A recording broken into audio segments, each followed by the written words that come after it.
Hi friends, good morning. আমি অর্পিতা। আমার আরও একটি ব্লগে আপনাদের অনেক স্বাগত আর অনেক ভালোবাসা। আজকে রবিবারের সকাল। বাইরের ওয়েদারটা ভীষণ সুন্দর, একদম ঝলমলে রোদ উঠেছে, ঠান্ডাটাও একটু কম। এখন কটা বাজে দাঁড়ান দেখাচ্ছি। সকাল 9টা। এখন বিছানা থেকে উঠবো।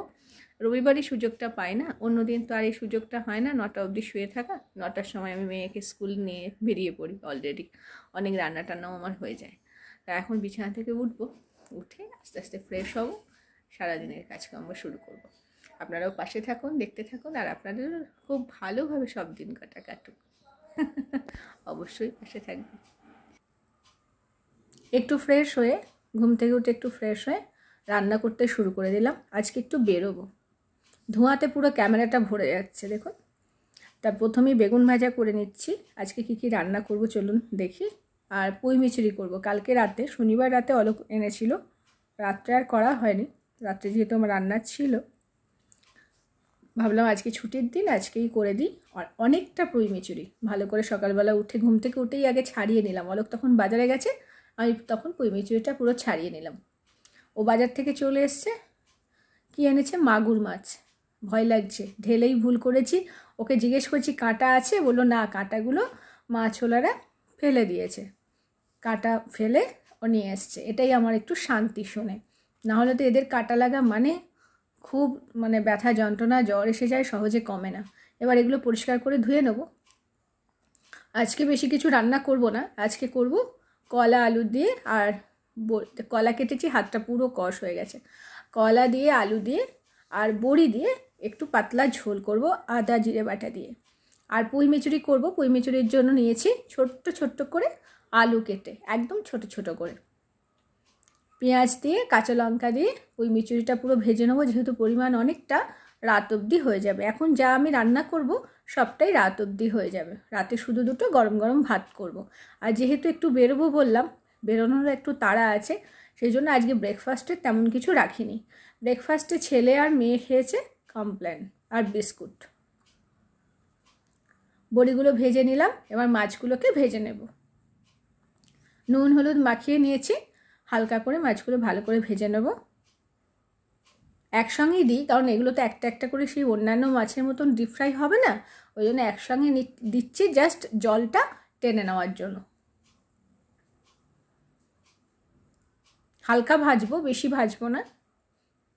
বেশি ভাজলে এই মাছটা পুরো ছিপড়ে ছিপড়ে হয়ে যায়, খেতে ভালোও লাগে না। হালকা ভাজা হয়ে গেছে, এবার মাছগুলো সব একে একে তুলে নেব। 8 পিস মাছ নিয়েছি, দুপুরে আর রাতে আমাদের হয়ে যাবে। জ্যান্ত দেশি মাগুর মাছ খাওয়া শরীরের পক্ষে ভীষণ উপকার, আর মুখরোচও লাগে, খুব টেস্টি, সুস্বাদু। বড়ি ভাজা আর মাছ ভাজা হয়ে গেল। এবার দেখুন কত সামান্য তেলে আমি রান্না করি। অল্প সামান্য তেল, এই তেলে আমি জিরে ফোড়ন দিয়ে দিয়েছি। জিরেটাও অলরেডি ভাজা হয়ে গেছে। এবার আলু আর কাঁচকলাটা দিয়ে দেবো। আলু কাঁচকলা দিয়ে ভালো করে নুন হলুদ দিয়ে আর একবার ভেজে নেব। বড় কড়াই করে যেহেতু করছি অনেকটা পরিমাণে, কলা খেতে মোটামুটি আমরা সবাই খুব ভালোবাসি। কাঁচকলাটা, আলুর পরিমাণটা কম, কলার পরিমাণটা একটু বেশি।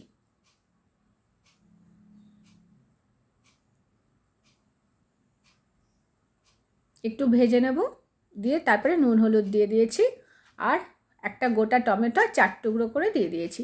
এবার আরেকটু ভাজা ভাজা করব, টমেটোটাও ভাজা ভাজা হবে, নুন হলুদ দিয়ে আলু আর কাঁচকলাটাও ভাজা ভাজা হবে। আমি তরকারিতে বেশিটাই গরম জল দিই, বেশিটাই, খুব কম আমি ঠান্ডা জল দিই, না হলে গরম জল দিই। অলরেডি গরম জল করছি ঝোলে দেব বলে। মশলাটা দিয়ে দিলাম, আদা জিরে বাটা আর কাঁচা লঙ্কা বাটা। হালকা করেই দিয়েছি, গাদা কোনো মশলা নয়, অল্প পরিমাণটা অল্পই রেখেছি। বাকি সব রান্না মোটামুটি কমপ্লিট, গোছানো হয়ে গেছে। এটা মিক্স সবজি, শনিবারে বানিয়েছিলাম, সেটাই ফ্রিজে ছিল, গরম করে নিলাম। সমস্ত রকম সবজি দিয়ে করা।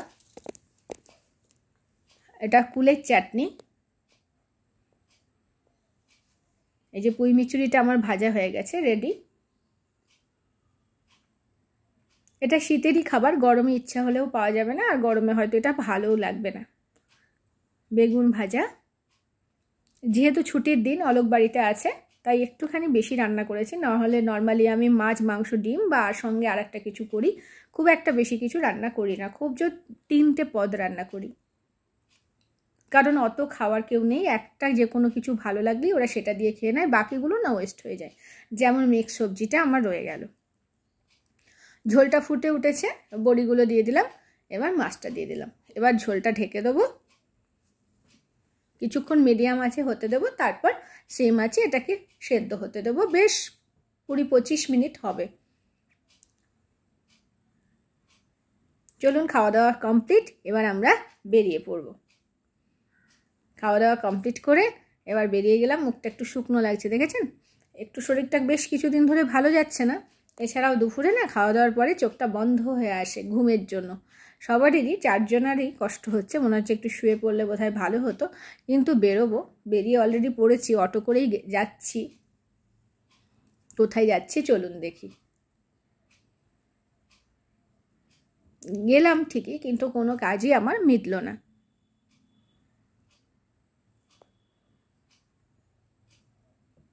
গুয়াহাটি সিটির মধ্যে এটা।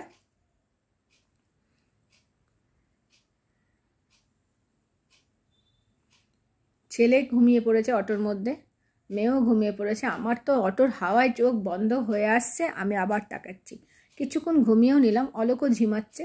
যাই হোক, আমরা গন্তব্যে পৌঁছে গেছি। অনেকটা দূর আমার ঘর থেকে।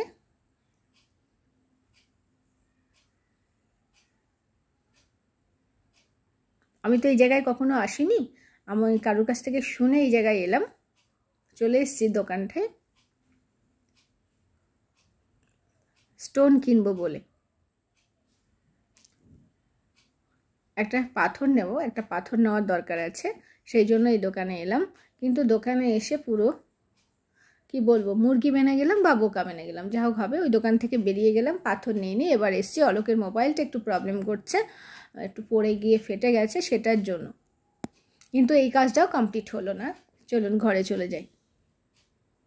এই কিছুক্ষণ আগে 6টা নাগাদ বাড়িতে ঢুকলাম, বেরিয়েছিলাম দেখলেনই আপনারা, এখন বাজে 7:20 বাজে, সন্ধ্যে 7:20।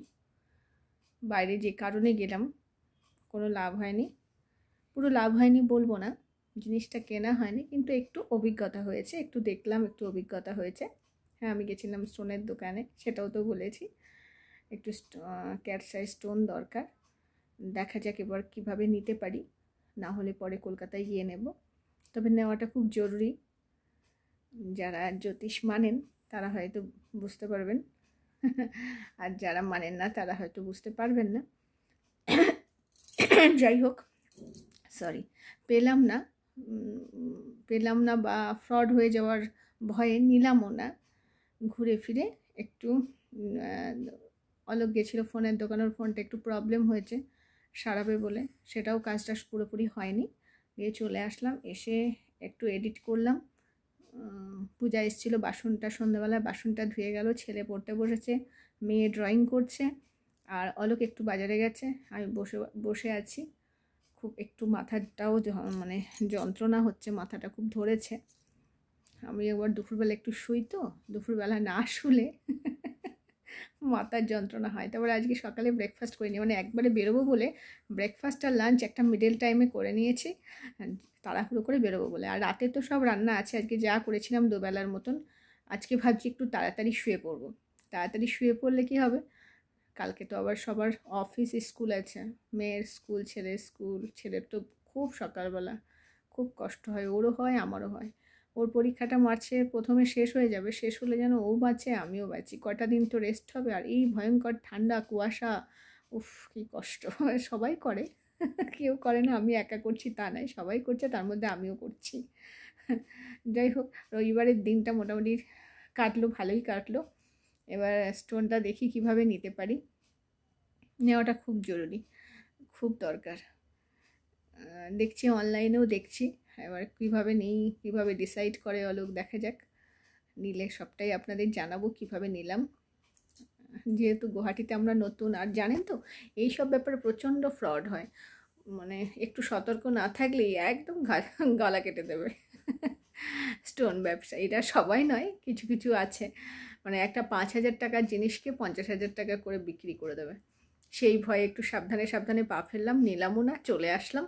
আর সেরকমই দেখলাম, যেমন অভিজ্ঞতা আমাদের, মানে যেমন শুনে গেছি এরম দেখে নিতে হবে, ওরম দেখে নিতে হবে, সেরম কিচ্ছু পেলাম না।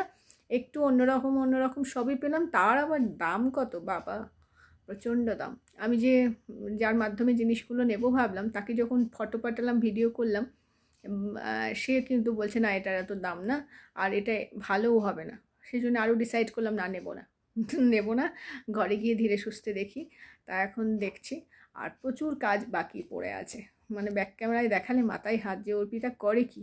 পুরো জামা কাপড় কালকেও প্রচুর কেচেছিলাম, আপনারা দেখেছেন। আজকে কিছু অল্প ছিল, সেগুলো একদম ভাঁজ করা হয়নি, গোছানো হয়নি।